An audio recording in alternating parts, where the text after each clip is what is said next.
ในวันที่20สิงหาคม2026นี้กรมใหญ่เสนาธิการกองทัพได้เผยแพร่เสริมซึมมติกองประชุมใหญ่ครั้งที่12ของพรรคปาฐกถามูลเสือวันรัฐธรรมนูญครบรอบ35ปี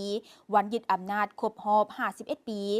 ประกาศการแต่งตั้งขันนำพาบัญชาและประกาศเลื่อนสั้นเลื่อนเทียบสั้นให้นายทหารบรรดากรมกองที่ขึ้นกับกรมใหญ่เสนาธิการกองทัพโดยการเป็นประธานของสหายพลโทใส่ใจกรมศิษย์กรรมการศูนย์กลางภาคของรัฐมนตรีกระทรวงป้องกันประเทศหัวหน้ากรมใหญ่เสนาธิการกองทัพ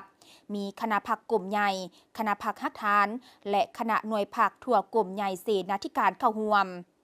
สหายพลโทใส่ใจกรมศิษย์ได้เผยแพร่มติกองประชุมใหญ่ผู้แทนทั่วประเทศครั้งที่12ของพรรคประชาชนปฏิบัติลาวจากนั้นสหายพลจัตวาทองสมัยสุขประเสริฐกรรมการคณะพรรคกระทรวงหองหัวหน้ากรมใหญ่เสนาธิการกองทัพและสหายพลตีสีพลไซคำท้องเวินกรรมการคณะพรรคกระทรวงหองหัวหน้ากรมใหญ่เสนาธิการกองทัพได้พัดเปลี่ยนการเผยแพร่เอกสารโครงการเมืองของพรรคฉบับที่3กฎระเบียบของพรรคประชาชนปฏิบัติลาวสมัยที่12และแผนพัฒนาเศรษฐกิจสังคมแห่งชาติ5ปีครั้งที่10จากนั้นสหายพลโทใส่ใจกรมศิษย์ได้ยกให้เห็นความหมายความสำคัญของรัฐธรรมนูญแห่งสาธารณรัฐประชาธิปไตยประชาชนลาวพร้อมนี้ยังได้เล่าคืนประวัติความเป็นมา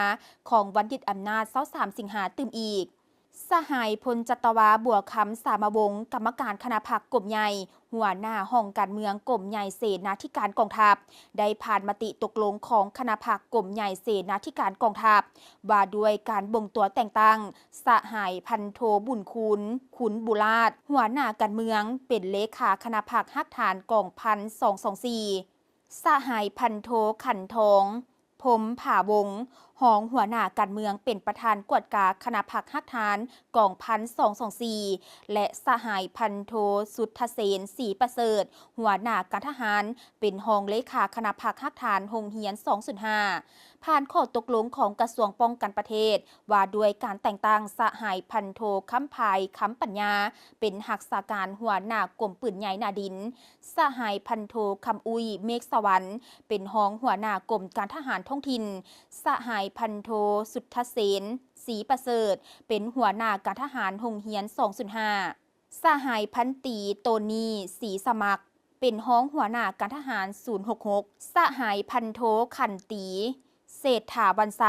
เป็นห้องหัวหน้ากองรับผิดชอบเวียกงานพลาธิการทั้งเป็นหัวหน้าแผนกพลาธิการกองสำรวจผ่านข้อตกลงของกรมใหญ่การเมืองกองทัพว่าด้วยการแต่งตั้งหน้าที่ขันหัวหน้าห้องหัวหน้าแผนกบรรดาองค์การกรมกองที่ขึ้นกับกรมใหญ่เสนาธิการกองทัพจำนวน20สหายและผ่านข้อตกลงของกรมใหญ่เสนาธิการกองทัพว่าด้วยการแต่งตั้งหน้าที่คันคะแนงคันหัวหน้า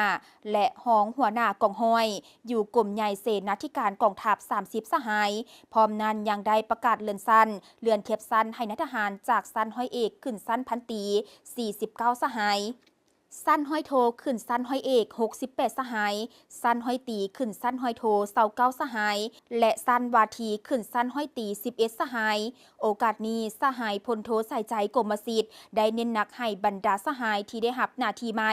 จงยกสูงน้ำใจรับผิดชอบต่อหน้าที่การเมืองเพิ่มทวีความเป็นแบบอย่างน้ำหน้าในถูกหน้าที่เวียกงานตั้งหน้าฝึกฝนหล่อหลอมตนเองสืบต่อปฏิบัติหน้าที่โดยถือเอาเวียกงานศึกษาอบรมการเมืองนำพาแนวคิดข้อกำหนดกฎระเบียบของกองทัพยกสูงเสื้อสูงบทบาทความเป็นแบบอย่างให้สมาชิกพรรคพนักงานอย่างหอบด้านเตาโฮมความสามัคคีเป็นปึกแผ่นแน่นหนาและเฮ็ดหน้าที่เวียกงานให้มีผลสำเร็จสูง